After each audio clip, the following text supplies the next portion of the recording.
to see how it goes together, I have 4 legs, and we actually numbered them. This one's number 2, and this one's number 2. So I know that they match. So after we assembled them, we numbered them to be the same. Parts.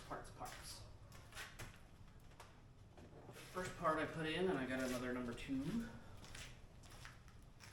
This is the bracket it came with. We did figure out a way to mimic this. I think my buddy routed one of these out of metal. We also felt like this was in the sun, so what we ended up doing was taking a repair center and just stapled it to the top. So we had 2 staples here, repair center just sort of flopped over the device. This was I think this was like a metal plate for like electrical junction box you can use. What we wanted to use is this held the stick in place so that if that got hit, hopefully this would take the force and not, the torque snap off of the device. And then we did also screw in this is about a 1/4 inch steel plate to the front, and hopefully that would save it. We're only shooting this with lead pistol rounds mostly, or 22s, leads, and so anything else would have been overkill. This piece is laminated, looks like 1/2 inch, 2 2x4s, 2 pieces of plywood. Dimensions were in the email, and we basically built these notches so that they fit into the similar notches above. Now, let's see if I can do this without 2 people. Goes in.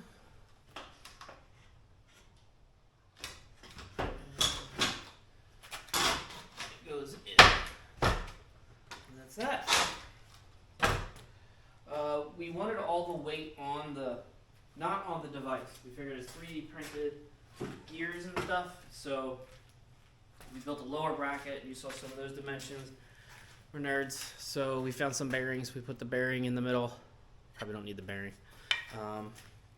Our hole was a little oversized, so we just filled it with some painter's tape. Scrap wood we had in the garage. We did notch it, and then it just fits into here.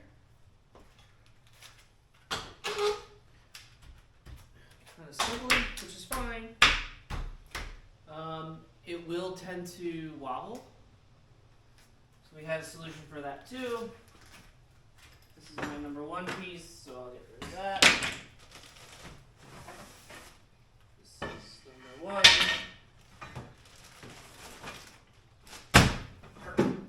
This is our number 2 piece. So this was fitted, and I don't think I sent you dimensions of this. We originally designed it to be an X, but then, again, we're lazy, so we didn't need the X. We felt 1 is enough. So we just ripped this piece to whatever dimension you want. We made a filler piece to slide in between the little beams that we made. And we just popped it in here. Popped it in there. It looks like I'm coming apart a little bit.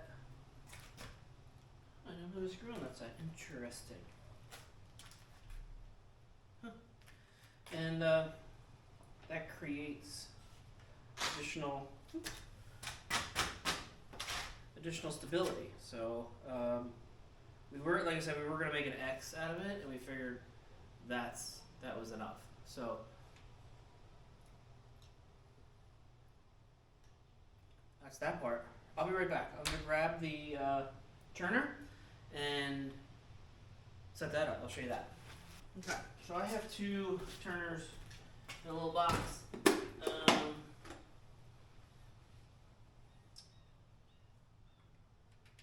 it on.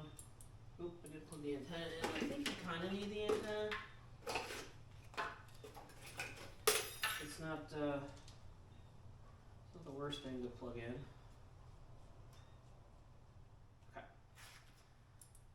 So I'm going to turn it on, and we just slide it into that bracket. We point that bracket up so that the device slides into the back, and I'll show you that in a second. I have a Kindle Fire. Yeah, I just connect to the device, So I'm just Wi-Fi to it, and and that's it. I'm just gonna put this over here. One of the things in the box, I keep the paperwork because it has when you connect to its Wi-Fi, you get the IP address. The other thing I did is a couple different things. You need the MAC address when you sync them. So you're gonna one of these boxes will be your host and talk to the other 10 or other 9 or whatever it is. And then I label makered the MAC address. Sometimes they came with it, sometimes they didn't. I don't remember, but I remember making some of these. And then I also label makered the Wi-Fi address. So that's not the whole thing. It's just the last few letters. I think it says 10x trainer, and then the numbers. And so all my devices, 2 of them that I have here, I put that information on there.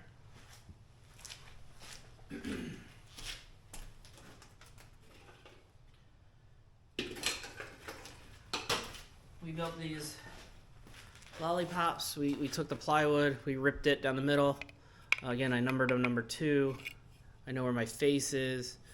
And this one is a little milled, sanded, to give a key to the thumb screw. And I think we also replaced this thumb screw on there. In order to support the target, we do have this bearings collar thing with an Allen wrench, so everything's sort of adjustable. That guy will go in there, and then I need a target. So this is an old Perry target, and a target I've been practicing with.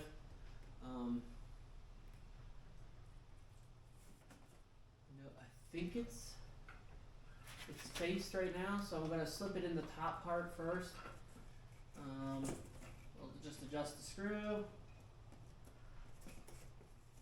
And then, I guess that won't work. I got to slide it in here somehow. Here we go. Let's go a little higher. There we go. All cardboards are different, so that's the problem. And there we go. You could... it is susceptible to wind, yes. Stapling is an issue. Like the goalpost style that are metal really hold the cardboard much better. So when you do go to staple, you do want to hold the target. And then really it's just, we can go into bullseye and... This will be your next string of rapid fire. 5 shots in 10 seconds. With 5 rounds load. The sound of our people. Is the line ready? The line is ready. Ready on the right. Ready on the left. Ready on the firing line.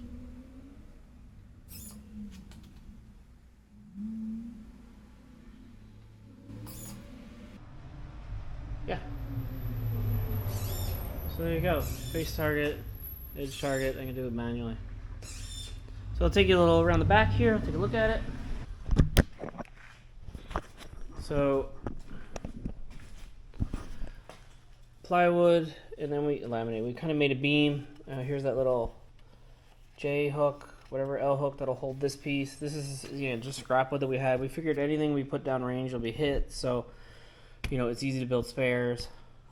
This piece is here, and then you can see how that kind of falls through. And so what we thought was it would, again, if it got hit, it would take the brunt of the force. This would go here and not snap any gears off.